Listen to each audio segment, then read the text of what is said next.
G'day guys, it's Dave from Wing Chun Mind Force. You probably think I've fallen off the edge of the earth.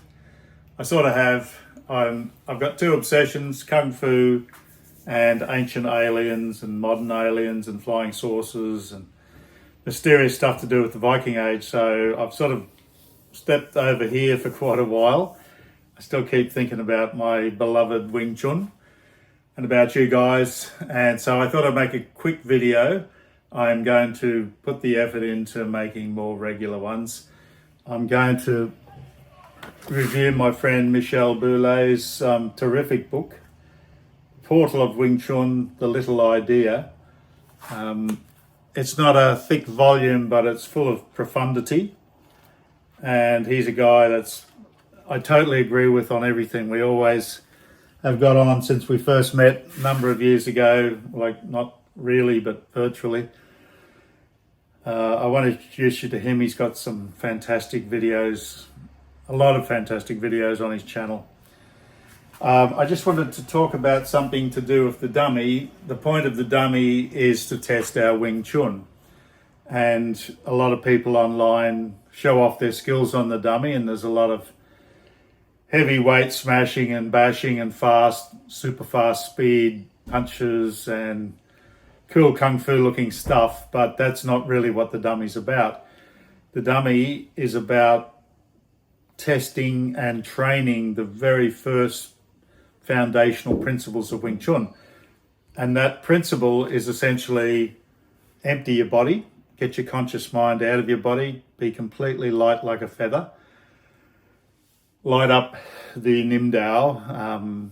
It is somehow located around the rear of your head, either in the center or at the back or maybe outside it, but cultivate that feeling. There's no stance. I've talked about that many times. I do believe the stance is part of the first form for a reason.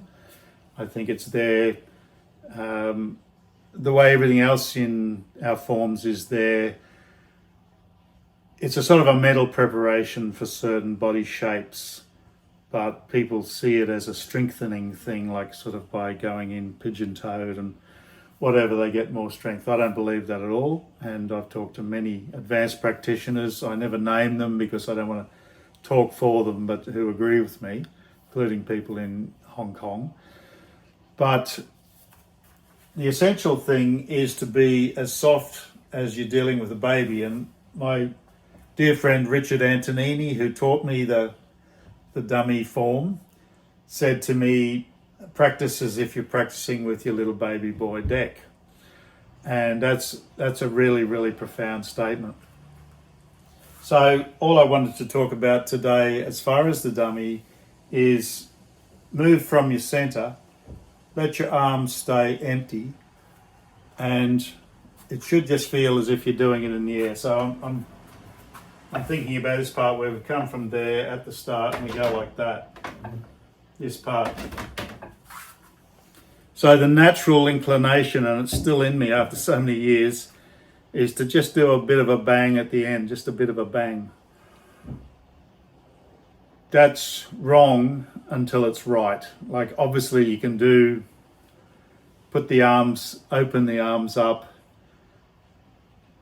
in a fight, obviously, but in your training you can do that, but always foundations first. So you want to be able to touch the dummy without reacting to it. Let your whole body weight touch the dummy, but your arms don't react. So rather than this sort of thing, that sort of click, sounds like hitting a cricket ball. It wants to be like that.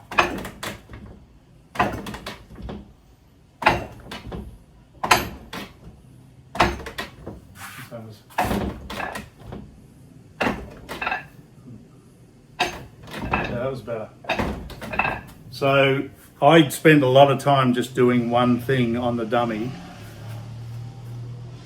feeling, listening, being really conscious of what I'm doing. If I find myself doing that, which I did the first one I went, duh, I could hear it, and then I just let go. And it's sort of like not flinching. You've got to be able to run into the dummy. as if you're an unconscious thing or an animal that's not thinking, I'm going to hit these arms. You just sort of do stuff. That's what we want to achieve with the whole dummy and with our whole Wing Chun. So closing your eyes and doing it in the air is a great way to practice. I often make it jet black in here and practice the dummy. So that's all I want to say. Just, you want your center, that little bean floating in there, all your weight, it wants to move effortlessly and do the work. And when you can do that, that's where Nimlik starts to come out, the mind force, because the whole body's touching. But then you start to find out how powerful your body actually is. There's a power in our bodies that we've forgotten as humans.